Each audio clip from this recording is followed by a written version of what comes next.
Hey everybody, welcome back to the channel.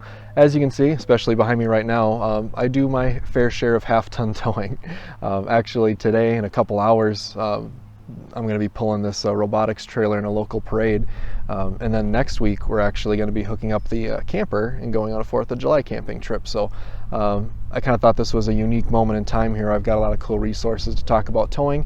And you know, I guess me growing up, I was very fortunate. I had a dad that did a lot of towing too, snowmobile trailers, moving stuff for my sister and me throughout college and everything. And yeah, I obviously learned a great deal from him, and that might not be the case for everybody. So I just wanted to put something together of what I know, what I've learned, what I find important, how to feel more confident, getting hooked up, making sure you have the stuff you need, loading the trailers, and towing. So, but yeah, let's get right into it. This is Truck Ownership 101. I'm Spencer Evelbach. Class is now in session.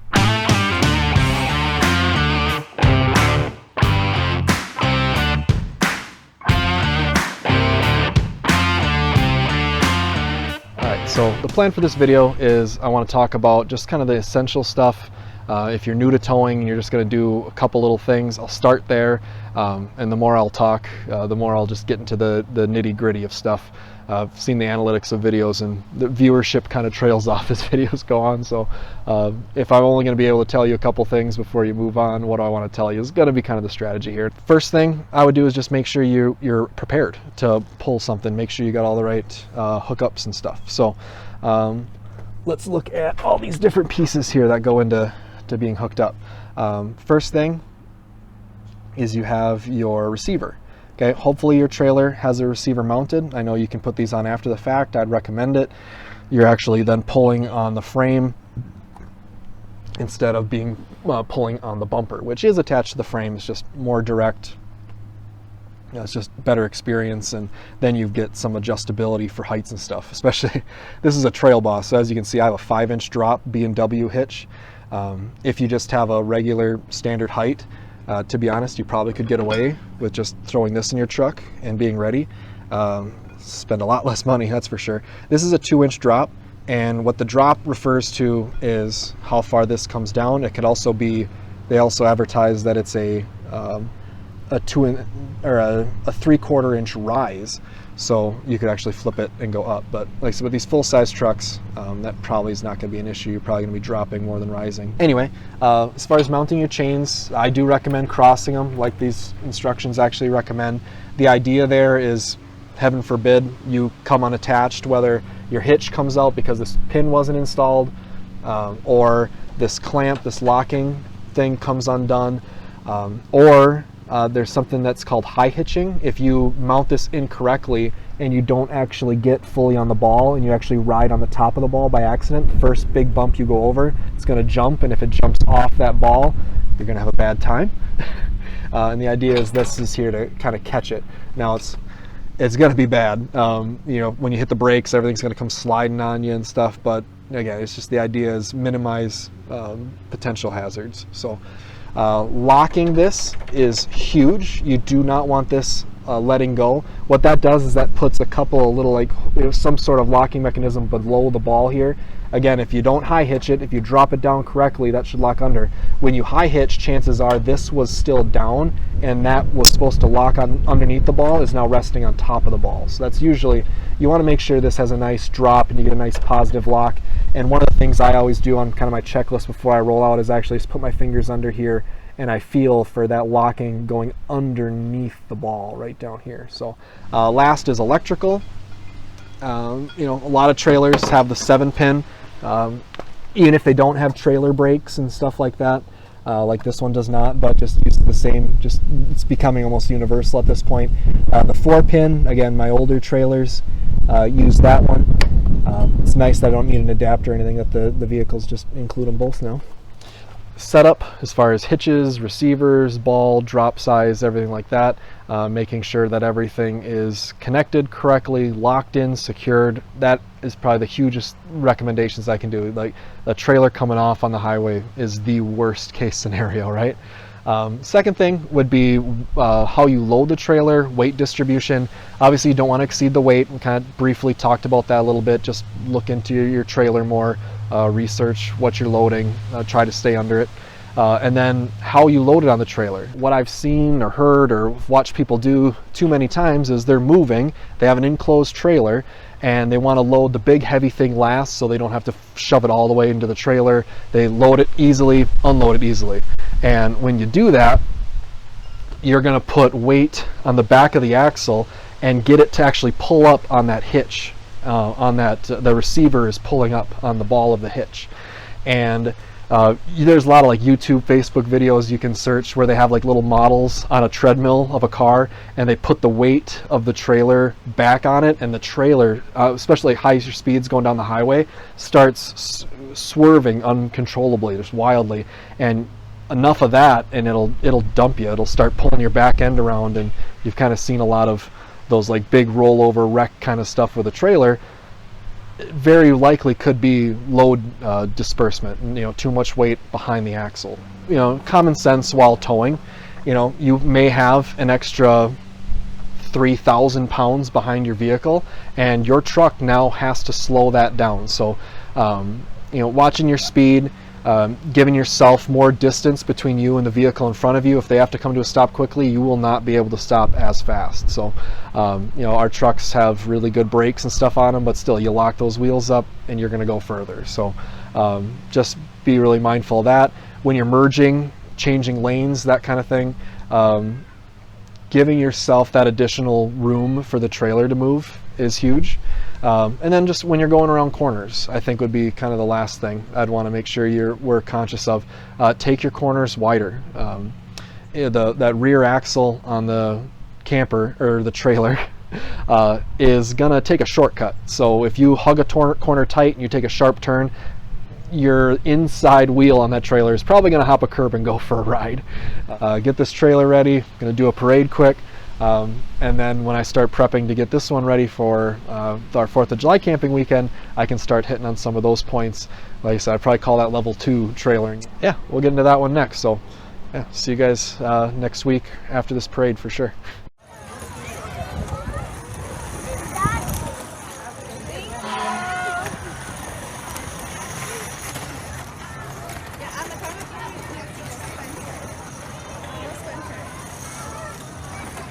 You got the lights flashing on the truck. There's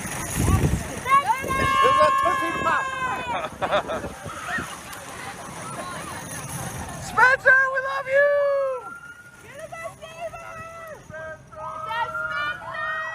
All right, well, shout out to some of the best neighbors in the world for showing up in the parade and sending me that video. That was pretty cool. They put up with a lot of cold starts in the morning from this truck, and me walking around a couple times a month like an idiot with a gimbal and a camera in my driveway. So that was pretty cool to see them there.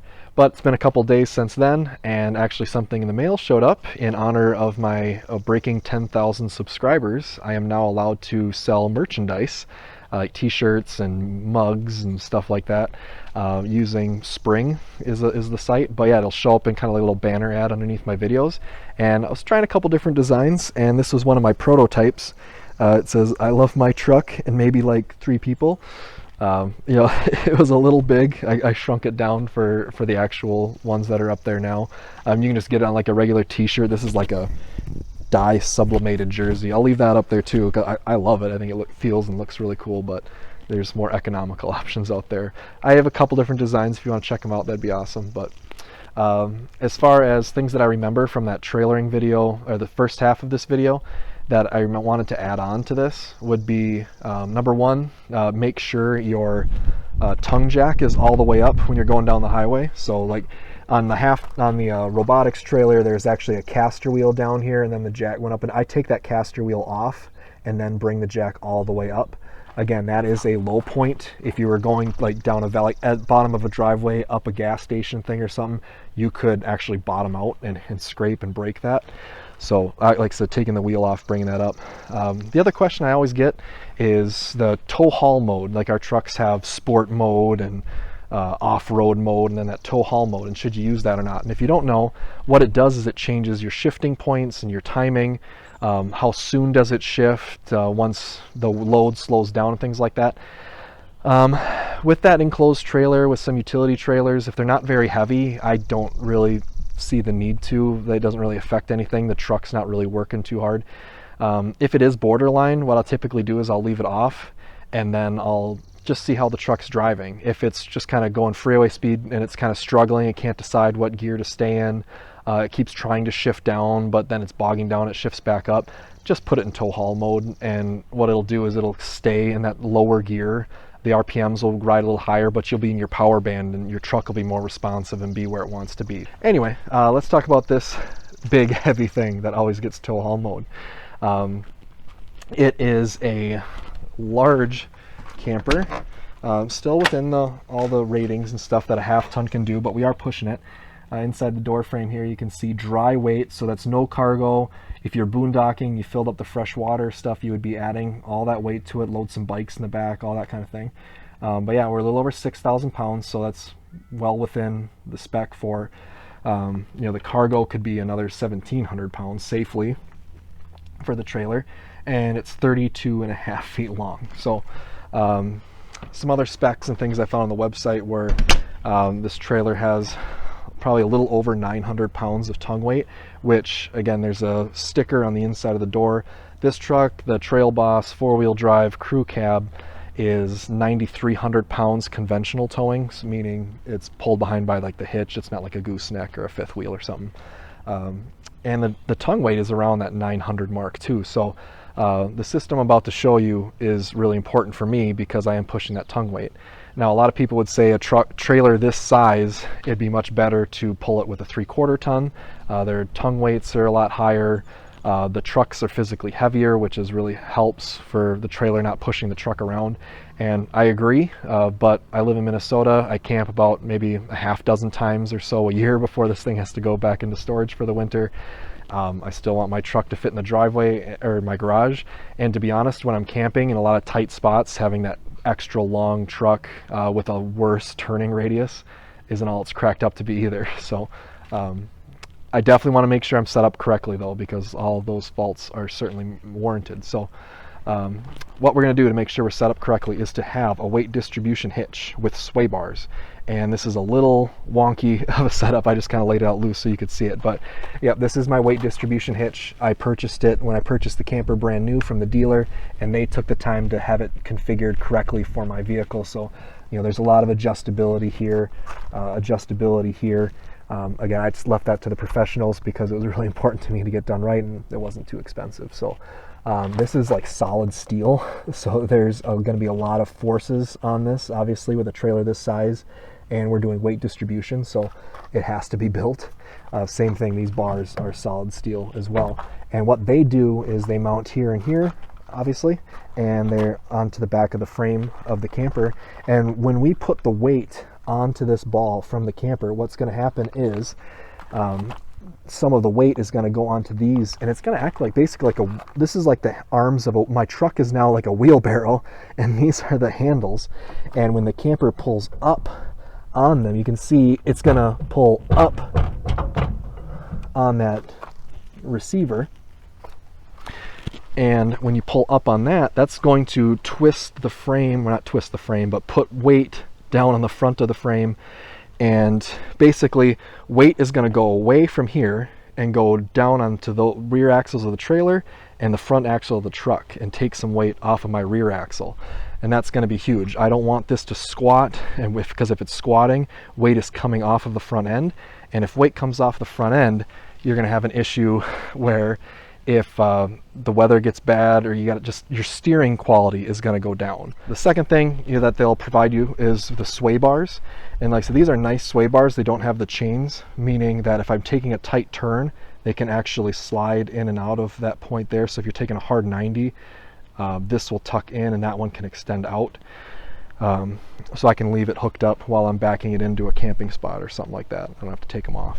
But the sway bars also help with sway, obviously, with a big this is 26 feet of living space, 32 feet as far as total. But if the wind is pushing on this side and I didn't have sway bars, if I just had my standard hitch in the back, the wind would push the camper and it would sway to the side, and then it would pull the back end of my truck get loose based on what direction it's going.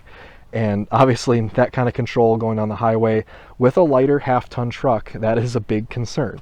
So these sway bars, what they'll do is it'll keep everything straight and aligned with each other. If the wind pushes this, it's going to push my truck evenly with it.